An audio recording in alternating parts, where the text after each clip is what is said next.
Some of you guys are all right. Don't come to the YouTube premiere tomorrow.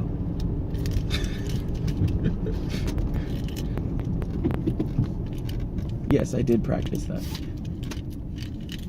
So there were some interesting questions brought up by Q1, Q11, whatever his name is. He's a pal, he's a good guy.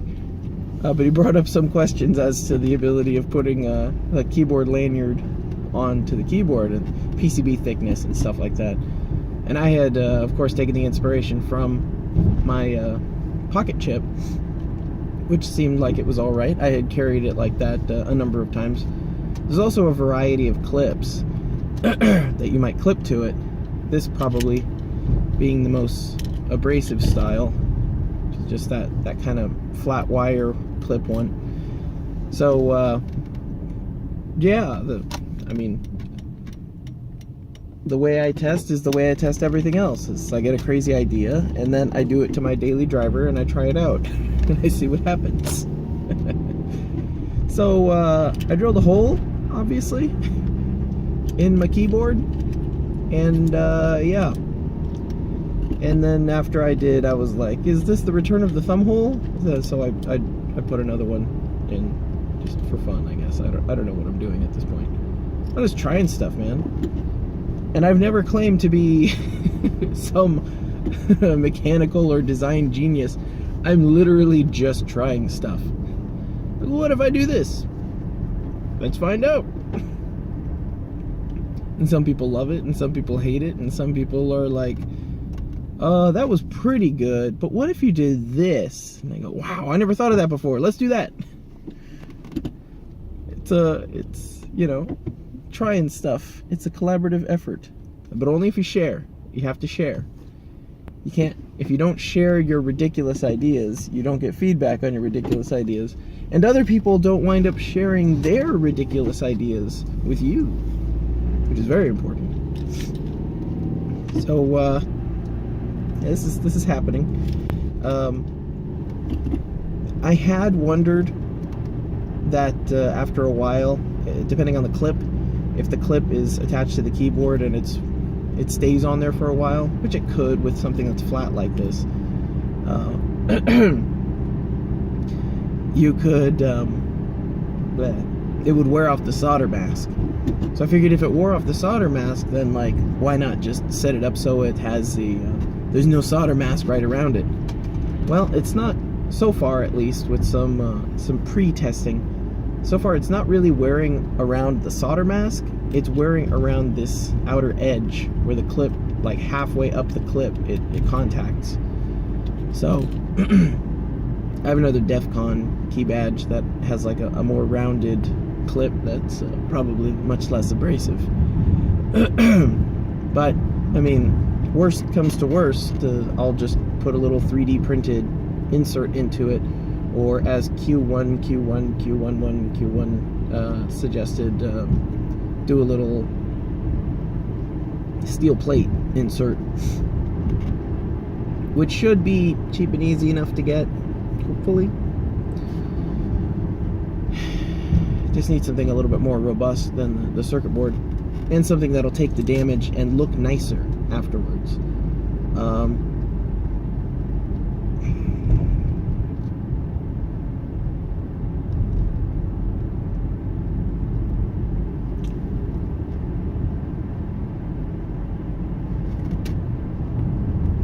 Huh.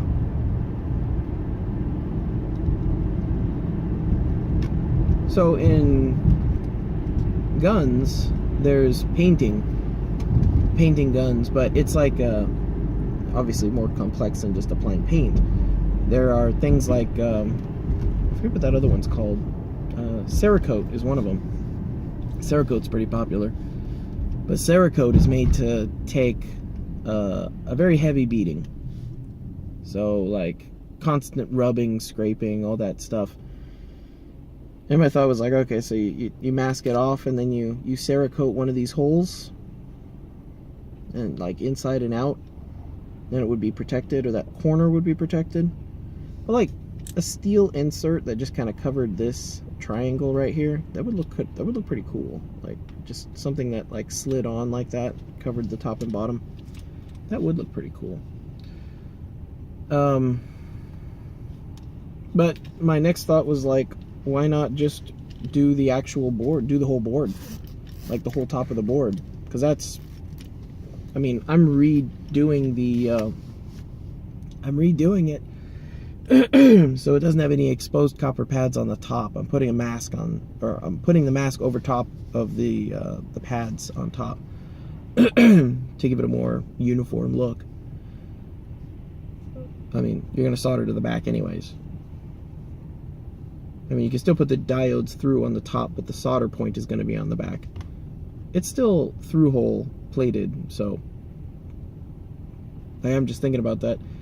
The top half doesn't even need...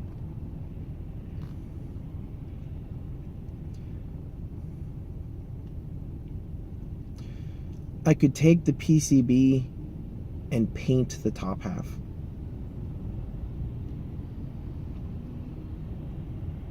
I mean, technically I could do that now.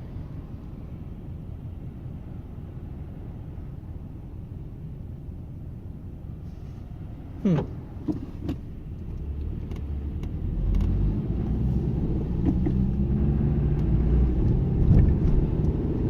don't know how it would wear off. That's interesting.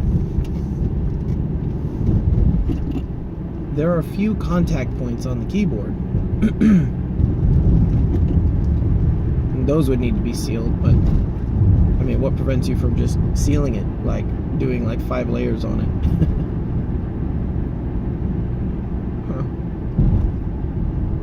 Huh. All the colors of the rainbow. I'll get them running white.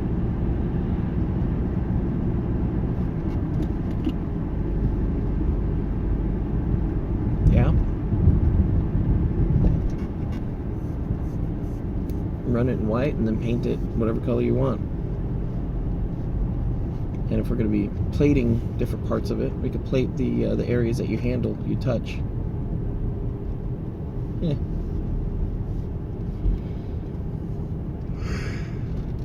Very interesting.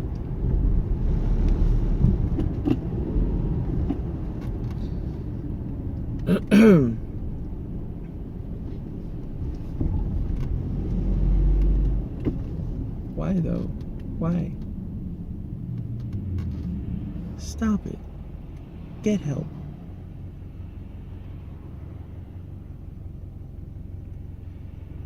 I forgot. I forgot my coffee, or rather, I forgot to make coffee. So I wound up with. I was downstairs in the workshop drilling holes in my daily driver. What do you want from me? I was making coffee. I didn't make coffee, so I had leftover coffee, and I had like this much. And I'm like, okay, how do I get more coffee? And this coffee isn't cold. I'm like, ice. My wife makes ice, coffee ice. It's the best thing ever. It doesn't take much to impress me. It's really good though. I love it more than I should. But she makes coffee ice, so I put the coffee ice in there. And I'm like, okay, this is like, it's like coffee concentrate, right?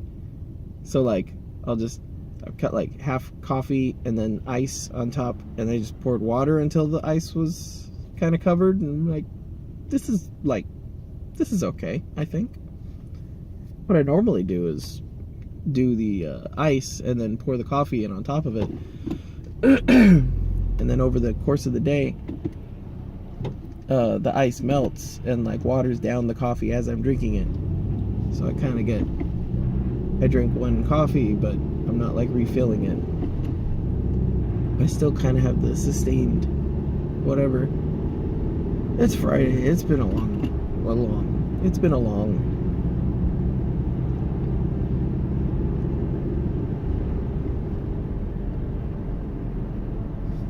The circuit board thing is fun. Switching all that stuff around. Using the keyboard macros to do garbage and KiCad's ridiculous interface. That's not ridiculous. It's not bad. It's just... ugh. Well, I want everything to be automated, so... I did a macro for selecting a button or unchecking a box and hitting enter. So I would hit E to edit the item, and then macro, and then it would tab space to uncheck the box, and then hit OK, and then back to the screen, which worked pretty well because I would just hover my cursor over it, hit E macro, next E macro, next E macro, next E macro. Because I had a whole bunch of pins to update. But I like the way it came out. I also realized that if I make direct copies of the silk screening text,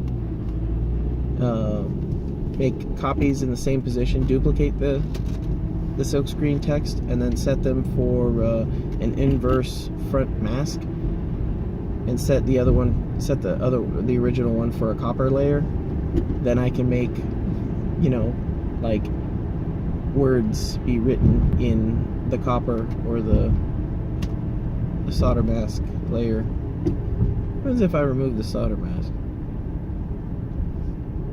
Maybe it'll be shiny then. Oh boy.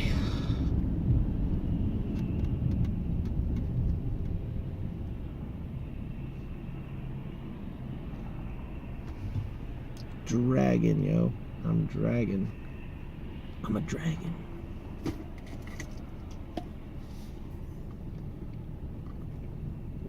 This is my one coffee. So when I say one coffee, don't be like, oh, Troy's cutting back.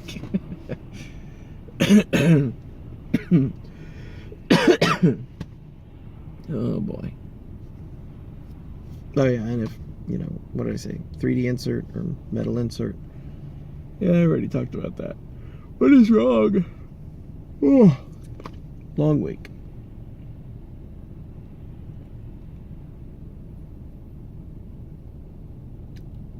Copper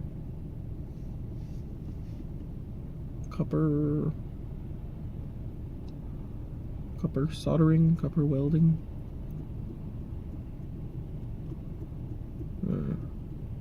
It's not welding.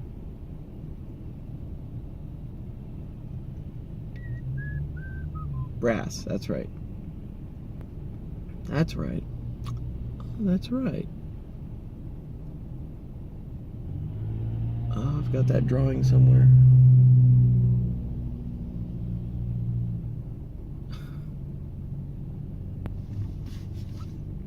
This, that negative space, that corner on the keyboard that I was showing you, this corner right here, had attracted my attention previously. So I I had wondered if I could make almost like a decorative pad. I wasn't sure what it was going to be. Maybe like a piece of steel with an inset piece of wood, and then just a couple of machine screws to just screw it right onto the PCB, just to give it a little bit of flair.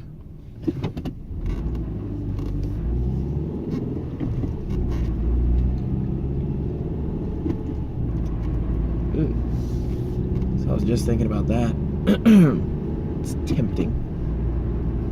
And certainly possible. I mean, this is what I'm talking about, basically, is having like a shield over that corner. Make it a little bit more robust than just the PCB. Someone else brought up the idea, at least I think that's how I understood it. And that's the other thing about sharing, is when you share, people talk to you. And when people talk to you, sometimes you misunderstand. And when you misunderstand, sometimes you come up with new ideas. You're like, are you saying that I would do this? That's genius. I never thought of that before. And they're like, no, that's not what I was saying, but your idea sounds pretty good. I'm like, it's not my idea, it's your idea. No, it's your idea. No, you. So that embossed text things, I'm trying really hard not to put memes onto it. It's just because it's like very subtly, you know, it has to catch the light for you to see it. I just, I'll try to stay strong.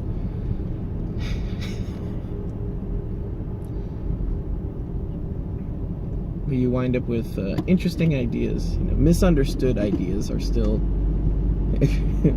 good ideas that you misunderstood are still good ideas.